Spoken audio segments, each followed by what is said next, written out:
So by now, I would assume that most avid fans of NASCAR have heard the news that M&M's is leaving Joe Gibbs Racing and in turn, the sport. And this isn't good news at all, but it isn't something that really should be shocking to many people. At first, there is that big shock for how long they've been in the sport and now they're pulling out. But when you kind of take a larger view of things, especially recently, you can see where things start to fall in place. So we're going to talk about that today, but it's going to be part of a broader issue. The great exodus of sponsorship in NASCAR. You see, this has been something that has really been going on in a large amount since NASCAR's peak in the mid-2000s. Now, I'm not going to say that every single sponsor leaving the sport is leaving because the sport's going down or they're not getting a return on investment. There's some sponsors like Kmart, for instance, who have went out of business, so you can't really add those in. But there's compounding reasons for why it seems like there's been so many sponsors hemorrhaging from the sport. So let's look right away at the M&M's deal. NASCAR sponsorship is not cheap. And it's estimated that the M&M's deal and Mars and everything involved with it costs the company about $20 million a year. So if you look at the 28 races they sponsored last year as primary sponsor, that's around about $700,000, a little over $700,000 a year. That's pretty big. And that's something that sponsors are gonna need to really look at and be like, is this a good return on investment? Now, we know Joe Gibbs Racing has said it's been a good return on investment. They're just looking for new things. But Joe Gibbs Racing is not going to throw one of their biggest and longest partners under the bus like that. I think that'd be stupid to do if a sponsor went in the sport for so long and now all of a sudden you hate it because they realize it's not as good of an investment as it was before. What this is a sign of the times. You see, NASCAR has a bad or maybe better thought out as an outdated business model. The way that the prices keep going up and the sponsors have to kind of foot most of the bill for it instead of TV dollars as much has really made it difficult for teams to keep sponsors, especially for the whole season. This has made it harder for fans to really recognize which car is which, get more attached, whatever. We've heard all of these things before. This is a big reason why they're trying to make the next gen more cost effective in the long term. If it costs less for teams to operate, then they don't have to have as many sponsorship dollars. And if you maximize the door space, like they've done in moving the numbers forward, well, then the sponsor gets more of a return on investment. It's not something that's really great for fans' optics here, but at the same time, it is good for sponsors. And I see why this move is happening. Over time, there's been a lot of really big, recognizable brands, and a lot of them have been replaced by lesser known brands or sponsors that'll go for lower rates. If you look in the last 15 years or so, there are really big sponsors who have left the sport. Miller Lite, Kellogg's, UPS, Budweiser, Office Depot, M&M's, Home Depot, Target, Lowe's, Furniture Row, Red Bull, PepsiCo, Nationwide, Aaron's, Burger King, so many that are recognizable to every one of us watching, whether it's because of how good their sponsorships were in the past in NASCAR or for the fact that they're well known across the country. Now, some of these have replaced their own brands for different ones of their own. For instance, this has really happened with beer sponsorships. Budweiser, for instance, has really replaced itself with Busch and Busch Light. Miller Lite has replaced itself on the 2-car with Keystone.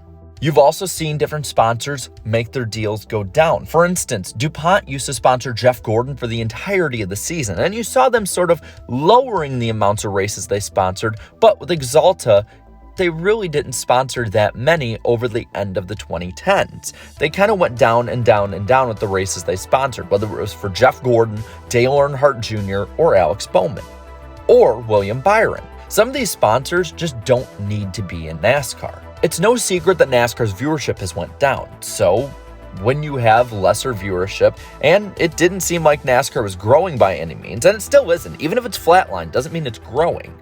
Why would a brand, for instance, like 3M need to be in that? Why would Best Buy need to? Why would Sharpie? That's the question I think a lot of people have to ask. What is it that sponsors get in return other than a few million people watching on TV when everybody knows what Sharpie is? People were so upset that Target and Lowe's left NASCAR around the same time, but the thing is, there really was no reason. Everyone knows who they are. NASCAR sponsorship isn't going to change that. Now, you also have a few other things that can be put into play here. For instance, military sponsorship has now been taken out by the U.S. government. Now, we first saw this with the U.S. Army, and we saw it with the Coast Guard, and then the U.S. Air Force, and finally, we've seen it with the National Guard around the middle of the last decade. This is a move that the government made to save money, as they didn't see, in their own quotes, the value of putting stickers on race cars. That's one area of sponsorship right away that's been in NASCAR for a long time that was taken out. Well, then you also have to look at hard economic times. So 2008, in my opinion, was a big turning point. You saw 2008, 2009, 2010, the economy was absolute trash, and it didn't look like it had really much room to improve. So around that time, if you remember, with the recession, you see a lot of sponsorships going from full season or almost a full season down to splitting sponsorship.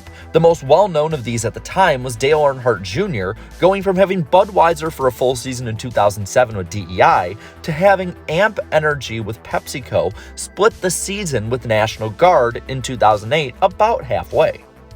This became the new model of sorts. Just plug and play sponsorships. Richard Petty Motorsports and JTG have really done a good job over time of making this their model, of just whatever sponsorship they can find, throw it on there. So a lot of these big name sponsors can lessen and lessen their amount of time in the sport before finally just hitting the road and running. Now, when I say that it's an outdated model, it's the fact that NASCAR is spending like it's a sport that has more viewership and more money coming in than it actually does. NASCAR has tried, like I've said, to remedy this with the next-gen car, but at the same time, that's going to take time. And this might be time that NASCAR doesn't have if they don't get any more money than they currently have with the next TV deal, which is very, very possible. The days of NASCAR having big name brands like Taco Bell or Cheerios or Coors Light or Furniture Row or Office Depot, Old Spice, whatever it may be, I think those days are over for a lot of teams. Sure, maybe one of them might jump on for a race or two sponsorship, some short-term deals, but there's no reason for them to invest in the entirety of a NASCAR season. This sponsor exodus, in my opinion, was long coming, but I don't think it's nearly as doom and gloom or as positive as some people see it. This has been a natural part of NASCAR and auto racing in general.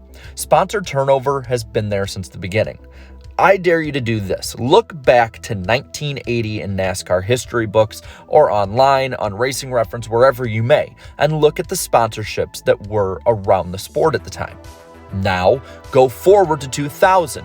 Look at the sponsorships around. There will be some that have stayed around that long, but I would really bet a lot of money that most of those sponsors from the 1980s aren't there in the same way they were before in 2000.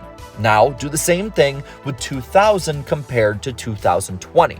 I guarantee it's going to be different again. Sponsors leaving and coming into the sport has always happened.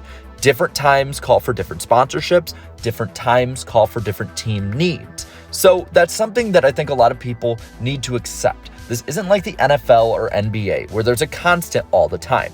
NASCAR will be forever changing. The cars are always changing. The tracks are always changing. The drivers are always changing. Those running it are going to probably be always changing or changing quicker than other leagues. So you're going to see a lot of this difference. But at the same time, this isn't good because, like I pointed out before, the sponsors that can pour the most money in are the ones who are leaving. And we're seeing a lot less sponsors and a lot less teams getting these sponsors that are coming into the sport now. I would say this, if NASCAR can change the business model enough to make it so that teams don't have to have sponsors break their backs holding the entire weight of their financial or most of the weight of their financial needs, I think that would be a win. Moving forward, I think this trend is going to continue, like I said before, and I think it's going to be a really trying time for the sport. But if the next gen works as planned, which is still a giant if, and if a lot of what NASCAR is trying to put in place to ease the burden of costs can work, I think NASCAR will be okay. I personally think they will. NASCAR has always found a way to adapt whether we like it or not, so I think they will. But now I want to hear what you think. What sponsor do you miss in NASCAR the most? Let me know down in the comments below. While you're at it, leave a like on this video, share this video, and subscribe to my channel for more great NASCAR content. And to all my channel members, thank you so much for your support. It means the world. So until next time, have a good one.